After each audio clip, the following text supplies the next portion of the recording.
You try to steal my look. You don't know tie because I don't do ties. Oh, wait. I'm stealing your look? Yeah, that's my look right here. Somebody's feeling a little self-conscious about not wearing a tie.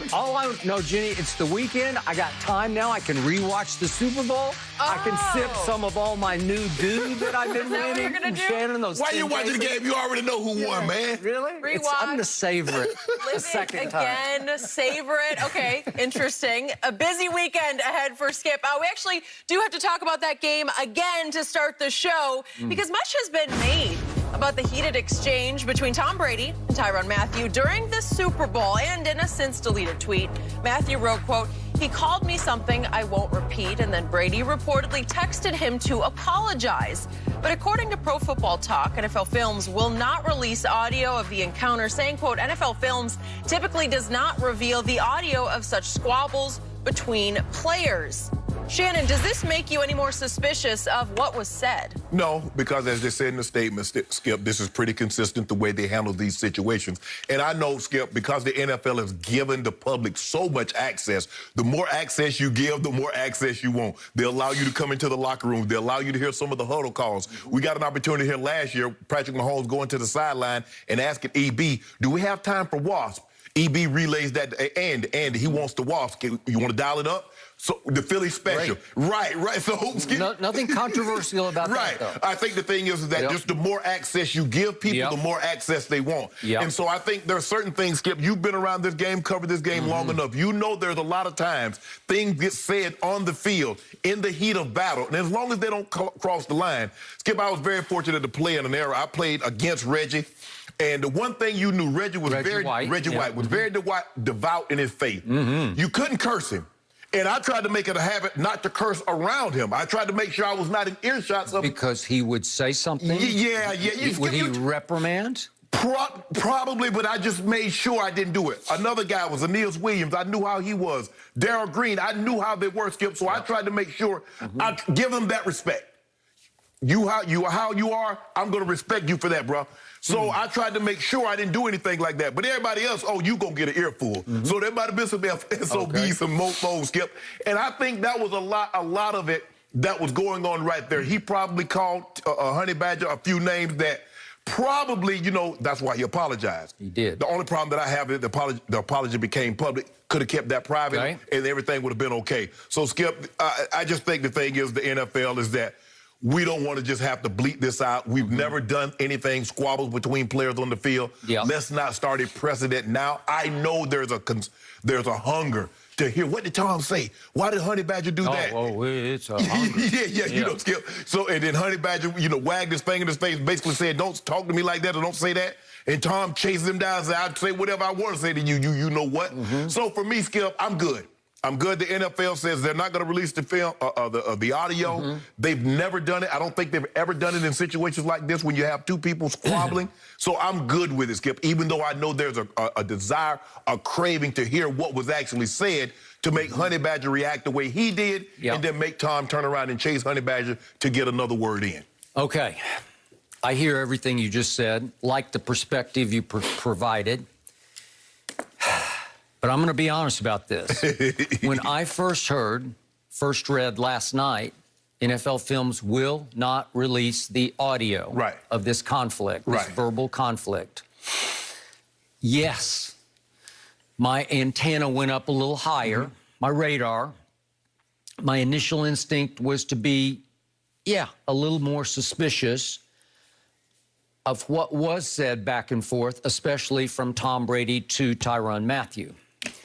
And, of course, I immediately flashed back to Mathieu's tweet that was soon after the game that he posted.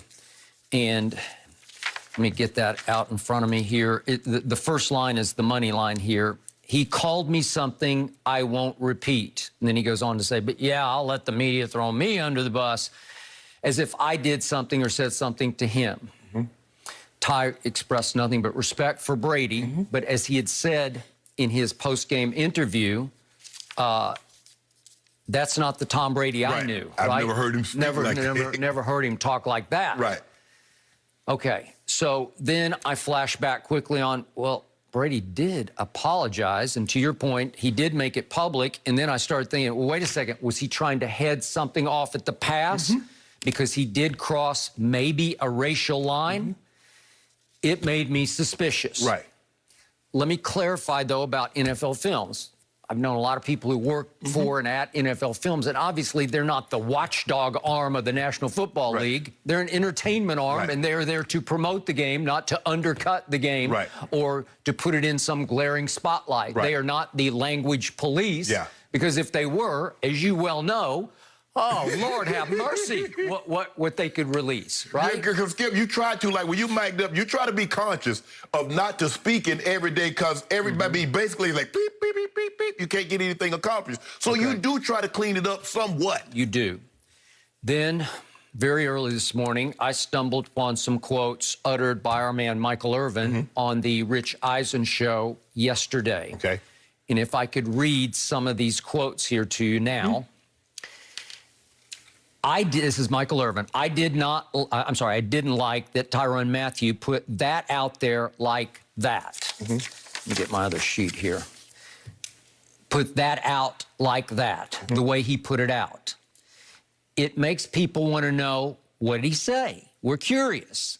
As if he said the N-word, and he did not. Tom did not, meaning say the N-word. So, you know, I didn't even like that even looming over this situation. Okay? And that was the thing I said, Skip, on Monday. I said, you know, the way he reacted, I said, I'm not going to even put that out there. All right. So Michael does have, he is privy to the audio. Because he works at NFL Network, and he's also on Showtime's Inside the NFL. Correct. So he is telling you that he actually heard the audio. And he goes on to say that it was just two guys competing. That's all it was, just two guys competing, heat of battle, as you just said. He also raised the point of, from an African-American side, as he said, he doesn't like it because it's like crying wolf, you know, the old cliche about you cry wolf and there's no wolf, right? Well, if you keep crying wolf and there's no wolf, then you dilute when there's a wolf. And then nobody comes to help you. And when the word is uttered, and we need to throw it right out in the middle of the table because it is verified that it was uttered, then you don't want to water down that moment. That is correct. With this. Yes. Okay, so now I'm left with what happened. As I always tell you, there's this alter ego on Brady. I know you don't buy completely into it, but this psycho Tom side of him, he works himself into an emotional frenzy, especially for Super Bowl games. It's a focused frenzy that's always kind of on the edge of going out of control, but never completely over the edge. And yet, if you get in the crossfire of it, if you antagonize him, he will fire back. He'll trash talk with anybody, and it's a quick exchange, it's a burst, and it's very emotional, and it's very uncharacteristic of the Brady most people know off the field. That sort of nerdy, goofy, corny, golly gee, aw shucks, Tom Brady. It's in there. And somehow that button got pushed by Ty, with Ty. And the irony of this is, I still believe off the field, Tom Brady's basically a nice guy because that's all I've ever heard. And I definitely think off the field, Ty Mathieu is he's a good man with a big, good heart. So what transpired? What was the flashpoint? I don't know. Was it a personal insult? If again, I'm going to take Michael Irvin to the bank on this, no N-word. Nothing racial. No slur. So what was it that offended Ty so deeply? It's just some personal insult of you're a effing what? You know, I think the thing, Skip, probably what caught Tyrann off guard so much, it was not maybe what was said, is that who said it. I mean, there's an expectation that you look at Tom. Oh man, Tom Brady, look at how mild-mannered he is. The family man. He always dressed to the nine. He really never says anything out of order. He talking like that, and so I think, Skip, and sometimes you're like, you could say something to someone, and the dude be like, "Hey, bro, don't talk to me like that." okay, let that go. Okay. I mean, you know what I'm saying? And so I think that's what it was, Skip. And just because the NFL, and it's just human nature. It's just like anything, Skip. If, like now with the video, police video, if they don't release it, we automatically assume that something's on is bad. So because why won't you release it? Why won't you just let us see what's on the tape? I agree. And therefore, you know, we could put our minds at ease. I guess everybody said, well, if there's nothing on there, he didn't say anything racial, just release it. We've heard SOB, we've heard MoFo and GDR, we've heard all that before. So what's different now? Okay. And so I think that's where it's coming from, Skip. Like I said, the public consumption, the more you give them, the more they want. And Skip, to go back to Reggie White, Skip, they was telling a story about he was playing in Washington, and he made a tackle, and one of the coaches had cursed him. And he didn't say anything. He ran off the field. They got to the Pro Bowl, and Reggie got on the bus, and he was like, hey, man, how you doing? Hey, man, how you doing? Good to see you again. I remember what you told me on the sideline. He didn't forget. So, like I said,